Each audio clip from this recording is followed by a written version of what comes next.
What is up, YouTube? It is your boy King Beam, aka Who is Peter Parker? And today, I saw Spider-Man No Way Home, the More Fun Stuff edition. So you didn't have to. And recently, there's been a lot of YouTube commentary and, reviewers out here making all these videos, these 3-hour long rants about how No Way Home is dumb and the plot doesn't make any sense or anything like that. And you know what I have to say to those people?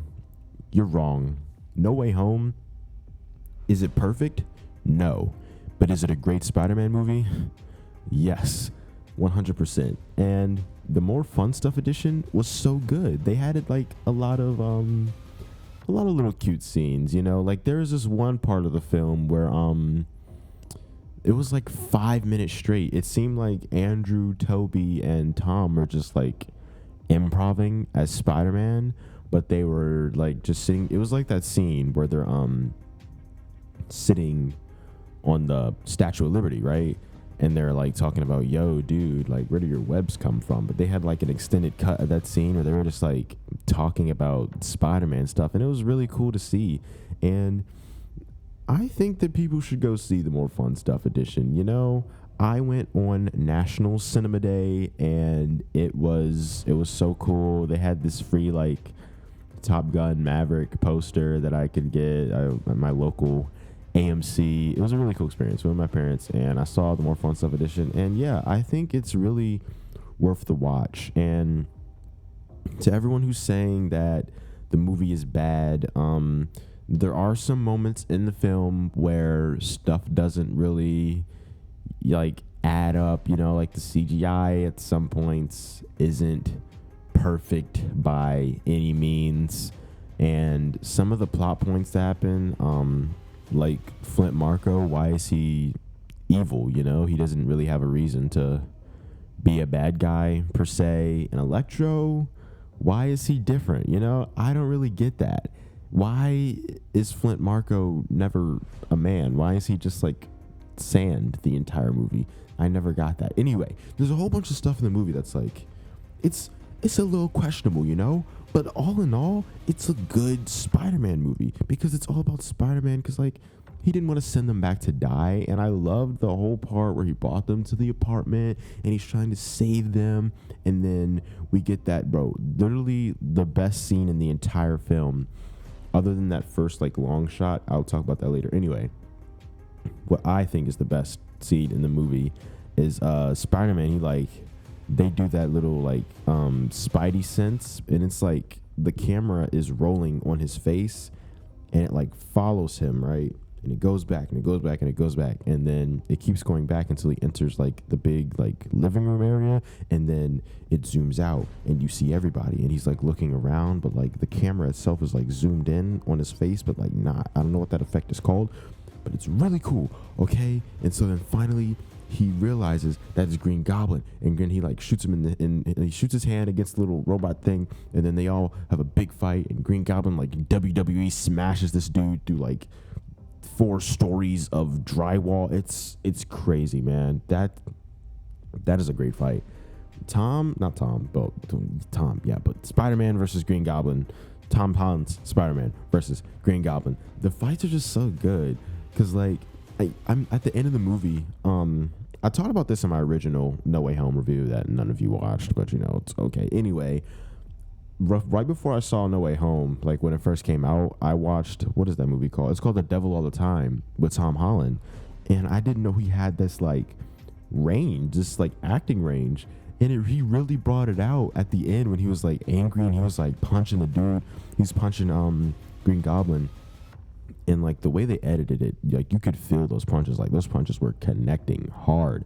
But it was really good. The other scene I was going to talk about was like the beginning scene where everyone first finds out that Peter's Spider-Man, and then they do that long shot where Tom and Zendaya are in Peter's room, and then Aunt May comes in, and then Happy comes in, and then like Spider-Man's walking around trying to close all the blinds to like hide the fact that everyone knows that he's Spider-Man, and then they see him on the news, and it's this really cool scene. Another great thing that I like about No Way Home, it's not specific to like the More Fun Stuff edition, But I just want to talk about how I noticed it the second time. You can tell when Willem Dafoe is Norman Osborn and Green Goblin. If you really pay attention, he's a great actor. But yeah, the more fun stuff edition, they added these like I said, they added that one scene at the end. They added interviews. They were like interviewing Flash Thompson at school. They had like this big like talk show. Betty Grant has this talk show where she's like interviewing everybody at the school now that they know that Peter is Spider-Man. But yeah, I don't really remember every little detail that was in there, but trust me, it was good. So if you like No Way Home, if you like Spider-Man, I think you should go spend your money and go see Spider-Man No Way Home, the more fun stuff edition. After seeing the movie again, I will rate No Way Home a solid 8 out of 10. Like I said, CGI is sketchy at some places.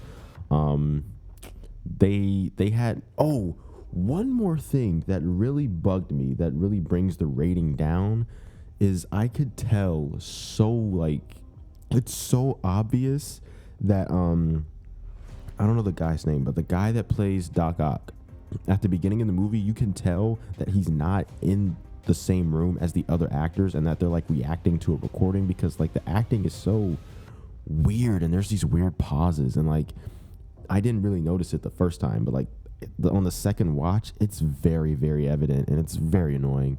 But yeah, like I said, go watch it.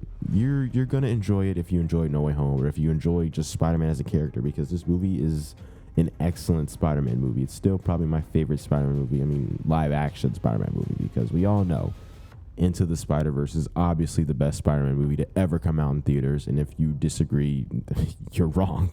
Spider-Verse is the best Spider-Man movie, and that is an objective fact, because it is my subjective opinion, which means that it is an objective fact because I'm King Beam. Yeah. Anyway, if you're still here, thanks for watching the video. A little bit of a short one today. Just wanted to talk about the more fun stuff edition. Yeah, please drop a like and subscribe. I'm trying to hit 500 subscribers by December 31st. I know we can do it with your help. Yeah. Anyway, hope you enjoyed the video. Love ya. Have a great day. Peace out. I don't make no promises I know that I can't keep. If I loved anyone, it'd be my mama in my sleep. Never love again, my bestie told me that that's